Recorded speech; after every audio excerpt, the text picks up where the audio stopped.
तो आज की वीडियो में हम लोग स्टार्ट करेंगे डेटा टाइप का कंसेप्ट, ठीक है। इससे पहले हम लोग ने पढ़ा था आइडेंटिफायर पढ़े, कीवर्ड्स पढ़े, वेरिएबल का कंसेप्ट पढ़े, कांस्टेंट का कंसेप्ट पढ़े, सारा चीज पढ़े। तो आप लोग का काम क्या है ना कि सारा वीडियो को देखते आइएगा तो ही आपको आगे का टॉपिक समझ में आएगा। और अगर आप नहीं देखोगे और बीच में वीडियो को देखोगे तो आपको समझ में नहीं आएगा, और समझ में आएगा भी तो आपका कंसेप्ट क्लियर नहीं होगा। तो रिक्वेस्ट ये है कि आप सारा वीडियो को देखते हुए चलो तो आपको जावा बहुत अच्छा से क्लियर होते चले जाएगा, ठीक है। चलिए तो स्टार्ट करते हैं आज के टॉपिक में हम लोग डेटा टाइप का कंसेप्ट, ठीक है। देखिए तो आज का टॉपिक हम लोग का है डेटा टाइप, क्लियर है। देखिए डेटा टाइप में हम लोग पढ़ेंगे क्या यहाँ पे कि डेटा टाइप होता क्या है, क्यों यूज करते हैं, क्या पर्पस है, कौन कौन सा डेटा टाइप जावा के पास होता है, ये सारा चीज आज हम लोग देखने वाले हैं यहाँ पे, ठीक है। तो वीडियो में बने रहिएगा, अच्छे से आपको सारा चीज समझ में आएगा, ठीक है। डेटा टाइप बहुत ही इंपॉर्टेंट टॉपिक होता है। चलिए देखिए डेटा टाइप हम लोग के डेटा के बारे में 4 चीज को बताता है। कितना? 4, ठीक है। पहला डेटा क्या है, दूसरा उसका ऑपरेशन क्या होता है, क्लियर है, और तीसरा उसका साइज क्या है, और चौथा उसका रेंज क्या है, क्लियर है, बात समझे। तो डेटा टाइप आपके डेटा के बारे में 4 चीज बताएगा, आपके वेरिएबल्स के बारे में 4 चीज बताएगा, क्लियर है। जैसे फॉर एग्जांपल अगर यहां पे आप बात करो कि एक वेरिएबल है इन टाइप का, इन, क्लियर है, और इन किस टाइप का, इंट डेटा टाइप का वेरिएबल है, ठीक है। तो n के बारे में अगर हमसे कोई पूछेगा कि n का डेटा क्या होगा, मतलब n किस टाइप का डेटा स्टोर करेगा, तो हम बोलेंगे all integer, all type of integer, चाहे वो निगेटिव का हो चाहे पॉजिटिव का हो, क्लियर है। फिर हमसे पूछेगा n पे कौन कौन सा ऑपरेशन परफॉर्म किया जा सकता है, तो आप प्लस कर सकते हो, माइनस कर सकते हो, इनटू कर सकते हो, डिवाइड कर सकते हो, ये सब ऑपरेशन होता है किस पर, मॉड का ऑपरेशन कर सकते हो, ये इंटीजर पे होता है, ठीक है। n का साइज क्या है, तो n मेमोरी में स्पेस 4 बाइट का लेगा। तो n का रेंज क्या होगा, तो रेंज मतलब होता है कैपेसिटी। अब इंटीजर तो बहुत बड़ा है, ठीक है, तो अब उसका कैपेसिटी बताता है रेंज, कि यहां से लेकर यहां तक का रेंज ये रखेगा, ठीक है। तो रेंज आपको याद नहीं रह पाएगा, लेकिन रेंज अगर आपको निकालना है तो उसके लिए एक फॉर्मूला है, आप आराम से रेंज कैलकुलेट कर सकते हैं। चलिए तो इंटीजर का साइज कितना हुआ, 4 बाइट। अब देखो जिसका जितना ज्यादा बाइट मतलब साइज, उतना उसका ज्यादा रेंज होते जाता है, क्लियर है। कैसे? अब 1 बाइट में टोटल आप देखोगे तो आपके पास 8 बिट होता है, ठीक है। तो आपके पास टोटल कितना बाइट है, 4 बाइट। तो 8 बिट इंटू 4 ऐसे कर देंगे तो टोटल आपका 32 बिट आ रहा है। तो आपको अगर रेंज निकालना इनका तो 2 के पावर में आप 32 कर लेना, इसका जो आंसर आएगा वही इसका रेंज हो जाता है, क्लियर है, बात समझे। इसका जो आंसर आएगा वही इसका रेंज हो जाएगा। और अगर ये निगेटिव और पॉजिटिव दोनों वैल्यू रखने वाला इंटीजर है तो उस रेंज में जो इसका आंसर आएगा उसमें फिर से डिवाइड 2 कर दीजिएगा, क्योंकि आधा रेंज निगेटिव वैल्यू को चला जाएगा और आधा रेंज पॉजिटिव वैल्यू को चला जाएगा, क्लियर है। इस सिर्फ चीज को और थोड़ा आगे हम लोग डिस्क्राइब कर रहे हैं, ठीक है। लेकिन पहले इतना समझिए, तो डेटा टाइप कोई पूछे तो बताना है कि data type define nature of your data, ठीक है। आपके डेटा का नेचर बताता है, उस नेचर में 4 चीज आता है, क्लियर है। आपका डेटा आएगा, आपका ऑपरेशन आएगा, आपका साइज आएगा, और क्या आएगा, रेंज आएगा। एक सिंपल सा चीज है, मान लो सपोज करो जैसे अगर हम बोले कि एबीसी एक लड़का का नाम है, एक लड़का है जिसका नाम एबीसी है, क्लियर है, और हम तुमसे पूछे इसका कि बताओ ये लड़का कौन सा डेटा पे किस टाइप का ऑपरेशन परफॉर्म करेगा, तो हम नाम से नहीं पता कर सकते हैं कि इसका क्या डेटा होगा और क्या ऑपरेशन होगा, क्लियर है। लेकिन हमने यहां रखा इसका डेटा टाइप कारपेंटर कर दिए। अब बताओ एबीसी जो है वो किस टाइप का हुआ, कारपेंटर डेटा टाइप का हो गया। तब हमको पता चला कि इसका जो काम होगा वो वुड पे होगा, ठीक है, और इसका ऑपरेशन होगा जो फर्नीचर बनाने का काम करता होगा, ये इसका ऑपरेशन हो गया, क्लियर है। तो किसी भी डेटा का नेचर उसके डेटा टाइप से ही क्या होता है, पता चलता है, क्लियर है, समझ में आ रहा होगा। तो अगर इन शॉर्ट अगर आपको पूछे व्हाट इज डेटा टाइप, तो आपको यह बताना है सेट ऑफ डेटा, ऐसे बता सकते हो set of data and set of operation, set of operation आप ऐसे बता सकते हो। क्लियर है, set of data and set of operation. ठीक है, हर एक डेटा टाइप का अपना अपना सेट ऑफ डेटा। जैसे अगर मान लो देखो यहां पे एन किस टाइप का, इन टाइप का है, क्लियर है, तो इसका सेट ऑफ डेटा अलग है। अगर इसी एन को कैट टाइप का कर देंगे तो इसका सेट ऑफ डेटा भी बदल जाएगा और सेट ऑफ ऑपरेशन भी बदल जाएगा। ठीक है, साइज और रेंज तो बदलेगा ही ऑफकोर्स। क्लियर है, चल जैसे यहां पे देखो अगर एबीसी कारपेंटर टाइप का ना होके स्टूडेंट टाइप का बन गया, क्लियर है, तो अब एबीसी का डेटा भी चेंज हो जाएगा और उसका ऑपरेशन भी चेंज हो जाएगा। क्लियर है, तो सिमिलर यहां भी है वेरिएबल में। अगर हम फ्लोट टाइप का वेरिएबल बना दिए एन को, तो एन क्या हो गया, एन जो है आपका इसका डेटा और इसका ऑपरेशन फिर बदल जाएगा। क्लियर है, तो data type is a set of data and set of operation. Clear है, तो इतना तक आई होप समझ में आ गया होगा आप लोगों को। अब बात करेंगे कि सर सी लैंग्वेज में कौन कौन डेटा टाइप होता है और कितने तरह का होता है। ठीक है, चलिए तो बात करेंगे सी लैंग्वेज के डेटा टाइप के बारे में। ठीक है, देखिए तो अब बात करेंगे सी लैंग्वेज के डेटा, सॉरी जावा लैंग्वेज में। ठीक है, डेटा टाइप। अब यहां पे समझो, अब यहां पे अगर बात करते हैं तो जावा में सर कौन कौन सा डेटा टाइप होता है। ठीक है, चलिए तो अभी हम लोग ऑफलाइन क्लास चलते रहता है, तो अभी जस्ट इससे पहले हम लोग सी लैंग्वेज ही पढ़ा रहे थे और शायद आई होप सी लैंग्वेज में डेटा टाइप ही अच्छा चला है, तो वही टॉपिक हम यहाँ रिकॉर्ड भी कर रहे हैं जावा के लिए, तो सी लैंग्वेज निकल गया। चलिए लेकिन हम लोग जावा का बात करेंगे। देखो तो अब बात करेंगे यहाँ पे जावा में डेटा टाइप दो होता है। पहला प्रीमिटिव डेटा टाइप, क्लियर है, प्रीमिटिव, और दूसरा होता है नॉन प्रीमिटिव। क्लियर है, कौन कौन होता है, प्रीमिटिव और कौन, नॉन प्रीमिटिव। प्रीमिटिव जिसका डेटा साइज रेंज ऑपरेशन पहले से ही डिफाइन होता है, उसे प्रीमिटिव डेटा टाइप बोलते हैं। ठीक है, अब देखो अब प्रीमिटिव डेटा टाइप में अब समझना, यहां पे इंटीजर टाइप का वैल्यू रखने के लिए, इंटीजर बात समझे, इंटीजर टाइप का वैल्यू रखने के लिए आपके पास सबसे जो छोटा रेंज का है वो बाइट होता है। क्लियर है, फिर उससे थोड़ा बड़ा होता है तो क्या होता है, शॉर्ट होता है। क्लियर है, उससे फिर थोड़ा बड़ा होगा तो फिर आपका इंट आ जाएगा, और इससे बड़ा होगा तो फिर आपका क्या आ जाएगा, लॉन्ग आ जाएगा। ये चारों डेटा टाइप आपका क्या रखता है, प्रीमिटिव रख रहा है। क्लियर है, मतलब प्रीमिटिव है, इंटीजर के लिए रख रहा है। क्लियर है, फिर डिसिमल वैल्यू रखने के लिए, डिसिमल समझ रहे हो, जिसमें डिसिमल पॉइंट होता है, तो डिसिमल वैल्यू रखने के लिए आपके पास दो डेटा टाइप है। एक आपके पास क्या है, तो एक आपके पास फ्लोट डेटा टाइप है और एक डेटा टाइप आपके पास क्या है, डबल टाइप का है। ठीक है, ये दोनों डिसिमल वैल्यू ही रखेगा। क्लियर है, अब आपके पास कैरेक्टर रखने के लिए, कैरेक्टर वैल्यू को रखने के लिए आपके पास डेटा टाइप है कैर, बात समझे, और एक आपके पास बुलियन टाइप का है जो आपको ट्रू और फॉल्स रखता है। इसका सिर्फ दो ही वैल्यू होता है, ट्रू नहीं तो क्या स्टोर करेगा, फॉल्स स्टोर करेगा। बात समझे, तो इतना आपके पास प्रीमिटिव डेटा टाइप होता है जावा में। क्लियर है, तो जावा में इंटीजर रखने के लिए पूछे तो आपके पास बाइट है, शॉर्ट है, इंट है और लॉन्ग है, और डिसिमल रखने के लिए फ्लोट है, डबल है। क्लियर है, अब देखिए अब सबका साइज अलग अलग है। अब सर इतना सारा क्यों देता, एक देता तो, अब देखो ये डिपेंड करता है नीड पे। अब देखो अगर आपको कम रेंज का डेटा रखना है तो बड़ा साइज का कंटेनर क्यों लेना है, उस समय बाइट का काम चल जाएगा, शॉर्ट भी लेके काम चला सकते हो। क्लियर है, क्योंकि सबका साइज अलग अलग है, तो आपको डिपेंड करता है कि आपके प्रोग्राम में जरूरत क्या है, उसके हिसाब से काम को करना है। जैसे हम लोग यहां रखे बाइट, ठीक है, तो बाइट का जो साइज होता है ना वो 1 बाइट का होता है, 1 बाइट लेता है। क्लियर, मेमोरी में स्पेस अगर इस टाइप का वेरिएबल बनाओगे तो 1 बाइट का हो जाएगा।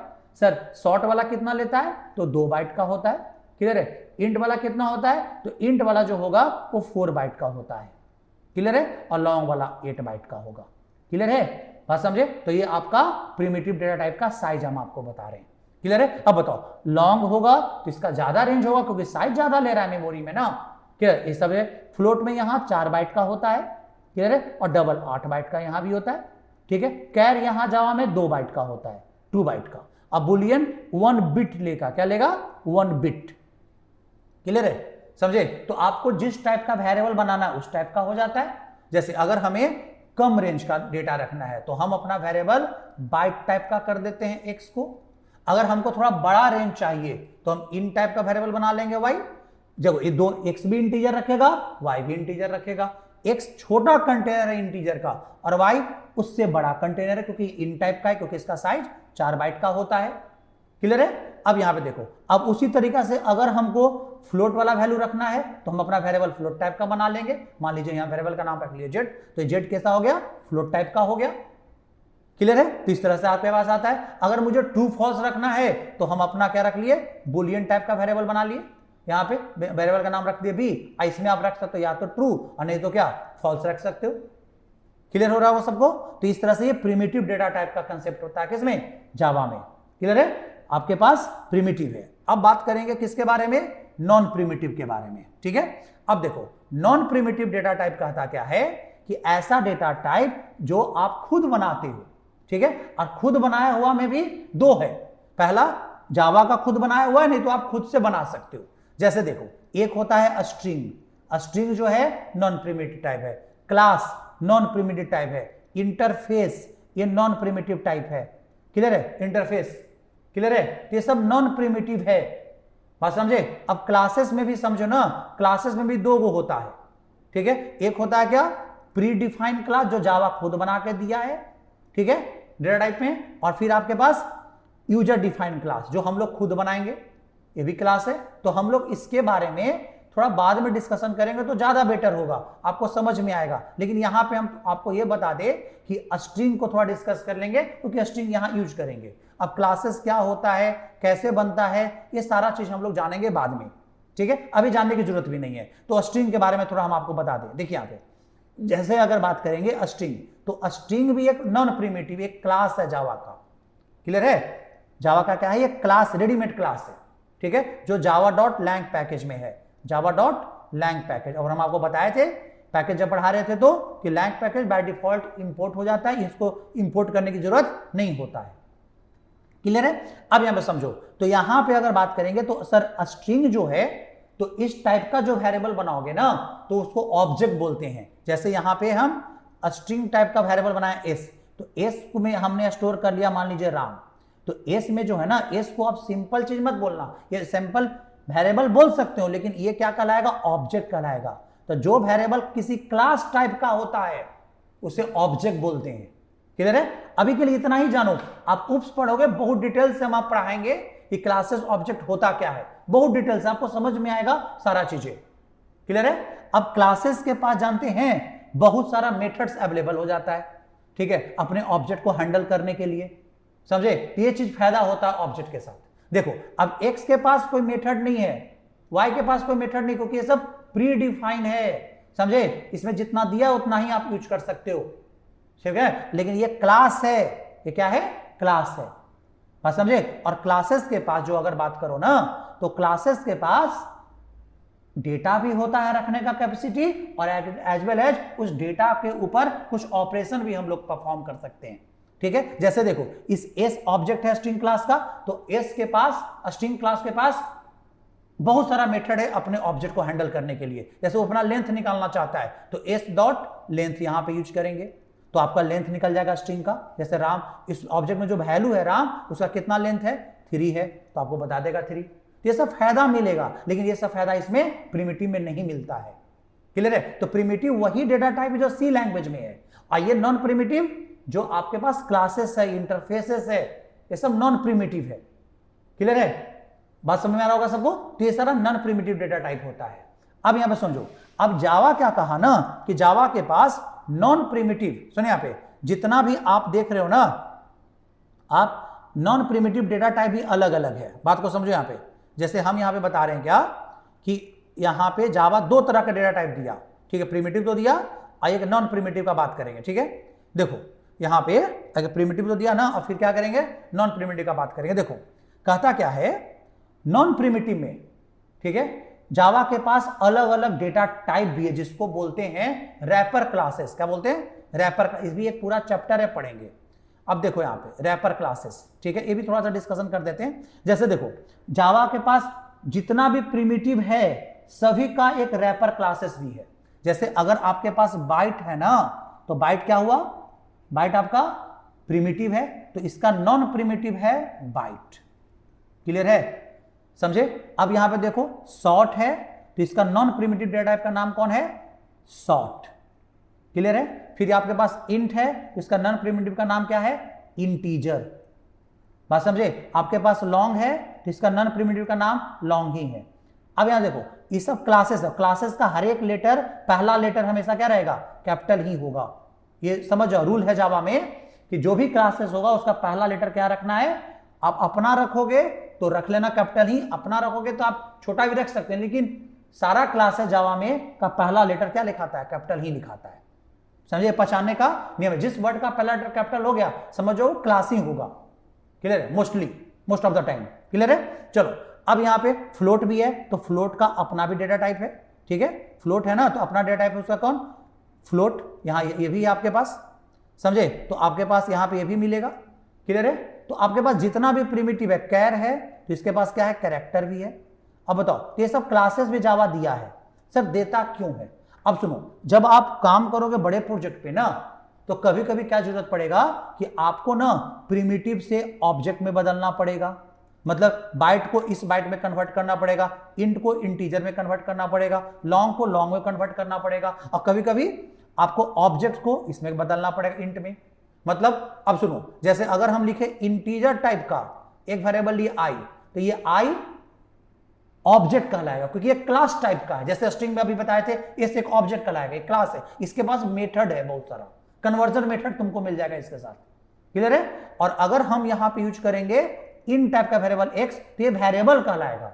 ठीक है, तो अब हमको क्या जरूरत पड़ता है, कभी हमको इस एक्स को मतलब इस इंट को इंटीजर में कन्वर्ट करना है, कभी इंटीजर को किसमें, इंट में कन्वर्ट करना है। मतलब primitive to object, object to primitive, कभी कभी ऐसा भी करना पड़ता है। तो इस केस में रैपर क्लासेस काम आता है, क्योंकि रैपर क्लासेस के हर एक क्लासेस के पास कन्वर्जन मेथड बहुत सारा अवेलेबल है। बात समझे। तो जावा में दोनों तरह का डेटा टाइप होता है, प्रिमिटिव और नॉन प्रिमिटिव में भी एक क्लास डेटा टाइप हम लोग बोलते हैं इसको क्या बोलेंगे, क्लास डेटा टाइप। कि सब क्लास है, सबके पास डेटा और मेथड है, इसके पास ये सब क्लासेस है, सबके पास अवेलेबल मेथड मिल जाएगा तुम्हें, कन्वर्जन मेथड मिल जाएगा तुम्हें। समझ में आ रहा होगा सबको। तो जावा में डेटा टाइप का कंसेप्ट में आप लोग देख रहे हो क्या, कि आपके पास जितना भी चीजें हैं, ठीक है, तो आपके पास लगभग अगर बात करो ना, तो लगभग सी जैसा ही चलता है। ठीक है, प्रिमिटिव तो बिल्कुल है। अब जावा में कुछ प्रिमिटिव डेटा टाइप ज्यादा दे दिया है, जैसे बाइट सी में नहीं मिलेगा तुम्हें। क्लियर है, बाइट सी में नहीं मिलेगा। क्लियर है, तो आपको यहां पे भी मिला, यहां पे बुलियन आपके पास सी में नहीं है। ठीक है, लेकिन आपके पास शॉर्ट वहां भी है, इंट वहां भी है, लॉन्ग वहां भी है। तो लगभग कंसेप्ट का अगर बात करो ना, तो सेम ही कंसेप्ट पे काम हो जाता है। क्लियर है। तो सर अब यहां पे समझो एक डिमेरिट क्या हो जाता है जावा में। जावा कहता है कि हम ऑब्जेक्ट ओरिएंटेड को सपोर्ट करते हैं, उप्स को सपोर्ट करते हैं। क्लियर है, जावा जो है क्या कर रहा है, हम उप्स को सपोर्ट करते हैं। तो उप्स में कहता क्या है कि एवरीथिंग किस फॉर्म में होना चाहिए, ऑब्जेक्ट के फॉर्म में होना चाहिए। लेकिन जावा कहता है कि हम सारा चीज ऑब्जेक्ट के फॉर्म में रखेंगे, everything is in the form of object. Clear है, लेकिन हम डेटा का जो प्रोसेसिंग करेंगे ना, डेटा का जो प्रोसेसिंग होगा मेरा, वो प्रिमिटिव टाइप होगा, सी लैंग्वेज जैसा ही होगा। आपको प्रोसेसिंग करने के लिए डेटा, इंटीजर डेटा को इंट में कन्वर्ट करना होगा। ठीक है, आपको शॉर्ट में कन्वर्ट करना होगा, फ्लोट में कन्वर्ट करना होगा, तब जाके हम उसको प्रोसेस कर पाएंगे। क्लियर है, इसीलिए जावा प्रिमिटिव डेटा टाइप को भी सपोर्ट करता है, जो सी लैंग्वेज जैसा ही चलता है। क्लियर है, अगर वो डायरेक्टली ऑब्जेक्ट को प्रोसेस कर देता ना, तो इसका कोई जरूरत ही नहीं था। बात समझे, कोई कन्वर्जन रखने की जरूरत ही नहीं था, फिर डायरेक्टली इसी को प्रोसेस कर लेता। लेकिन डायरेक्टली ऑब्जेक्ट को प्रोसेस नहीं करता है। बस यही रूल के कारण, इसी नेचर के कारण बहुत लोग बोलते हैं कि जावा भी प्योर ऑब्जेक्ट ओरिएंटेड लैंग्वेज नहीं है, क्योंकि ये डेटा प्रोसेसिंग प्रिमिटिव में करता है, जस्ट लाइक ए स्ट्रक्चर प्रोग्रामिंग लैंग्वेज जैसा, सी लैंग्वेज जैसा। क्लियर है, तो यही प्रॉब्लम है यहां पे कि ये भी आपका प्योर ऑब्जेक्ट ओरिएंटेड नहीं है। अगर आप बाकी सब चीज इसके पास क्लास और किस फॉर्म में, ऑब्जेक्ट के फॉर्म में है। तो अगर आपको कोई पूछे कि जावा क्या प्योर ऑब्जेक्ट ओरिएंटेड है, तो आपको क्या बोलना है कि नहीं, ये भी प्योर ऑब्जेक्ट ओरिएंटेड नहीं है। तो रीजन ये बताइएगा कि जावा में everything is in the form of class and क्या, object, but data processing is perform just like a C language with the use of primitive data type. Clear है? तो ये चीज हुआ, तो आपने डेटा टाइप का कंसेप्ट समझा, क्या होता है, कैसे काम करता है। चलिए तो आप हम लोग तो इसको यूज कर ही रहे हैं, जितना भी वेरिएबल्स बनाए हैं सारा चीज हम लोग यूज किए, प्रैक्टिकल करने की जरूरत है नहीं, और आगे तो हम लोग सारा यूज करेंगे ही करेंगे। चलिए तो अब बात करेंगे हम लोग अगले टॉपिक का, आज के लिए इतना ही।